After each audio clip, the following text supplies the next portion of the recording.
Hello friends, welcome back to my channel Awadhi kitchen. तो दोस्तों, आज मैं आपके लिए लेकर आई हूँ मूंग दाल का बहुत ही टेस्टी और हेल्दी नाश्ता। आज हम बना रहे हैं मूंग दाल का उत्पम। उसके लिए मैंने यहाँ पर ले ली है मूंग की दाल। रात को भिगो दी थी, आप चाहें 2 घंटे पहले भिगो दीजिए। अब हम यहाँ पर ले रहे हैं इसमें डालने के लिए प्याज। ज़्यादा मोटा कट नहीं किया है, मीडियम साइज का प्याज लिया है। प्याज कट करने के बाद हमने लिया है यहाँ पर टमाटर को भी मीडियम कट किया है। उसके बाद हमने लिया है शिमला मिर्च और लिया है हरी मिर्च। आप कोई भी सब्जी इसमें ऐड कर सकते हैं। आप इसमें हरा मटर भी ऐड कर सकते हैं और जो भी सब्जी हो, ग्रीन वेजिटेबल्स आप इसमें ऐड कर सकते हैं। इसके बाद हमने यहाँ पर दाल को लिया है, अच्छे से पानी निकाल दिया है। अब हम इसको पहले ग्राइंडर में डाल के पीस लेंगे। पीस के एक अच्छा सा बैटर हमें तैयार कर लेना है। तो ये देखिए, हमारी दाल पिस चुकी है, बैटर अच्छा सा रेडी है। अभी हम इसको पलट लेंगे मिक्सिंग बाउल में। अब इसके बाद हम यहाँ पर ऐड करेंगे इसमें टेस्ट के अनुसार नमक।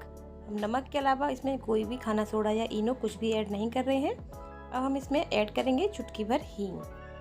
अब हम इसमें ऐड करेंगे आधा चम्मच चाट मसाला। चाट मसाले से बहुत अच्छा फ्लेवर आएगा, आप ज़रूर इसको ऐड कीजिएगा। अब इसके बाद हम इसमें ऐड करेंगे चुटकी भर हल्दी। हल्दी पाउडर से अच्छा कलर आएगा, इसीलिए हल्दी पाउडर इसमें ऐड किया है। अब हल्दी पाउडर के बाद हम इसमें ऐड करेंगे चुटकी भरी लाल मिर्च का पाउडर। अब सबको हम बैटर को कर लेंगे मिक्स। हमको अच्छे से मिक्स करना है। जितना अच्छे से हम दाल को फेंटेंगे उतना ही अच्छे से हमारा जो उत्पम है वो भी फ्लफी बनेगा, फूल जाएगा।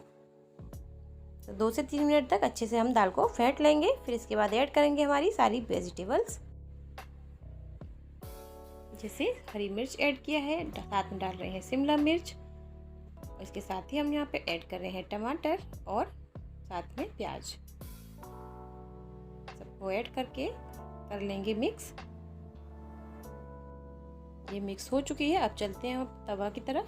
ये हमने गैस पर रख लिया है पैन और इसमें डालेंगे 2 चम्मच ऑयल।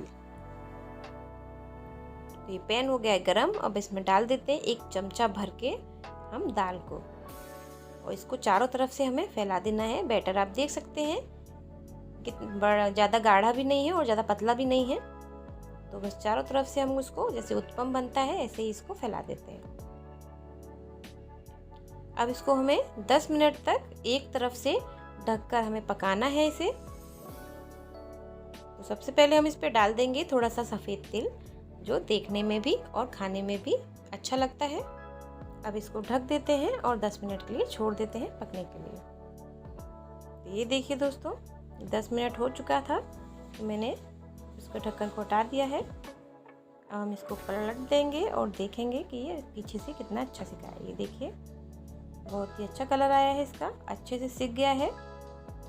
इसको पलट के भी हमें 10 मिनट के लिए पका लेना है।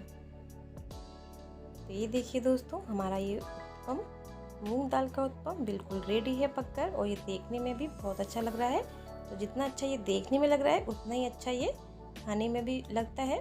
तो दोस्तों, आप मेरी ये रेसिपी को ज़रूर फॉलो कीजिए और मुझे कमेंट करके ज़रूर बताइए कि आपको मेरी ये मूंग दाल के उत्पम की रेसिपी कैसी लगी। और अगर आप मेरे चैनल पर नए हैं तो मेरे चैनल को सब्सक्राइब कीजिए और बेल आइकन को प्रेस कीजिए, जिससे मैं जो भी वीडियो बनाऊँ उसका नोटिफिकेशन आपको समय समय पर मिलता रहे। तो दोस्तों, आपका दिन शुभ हो।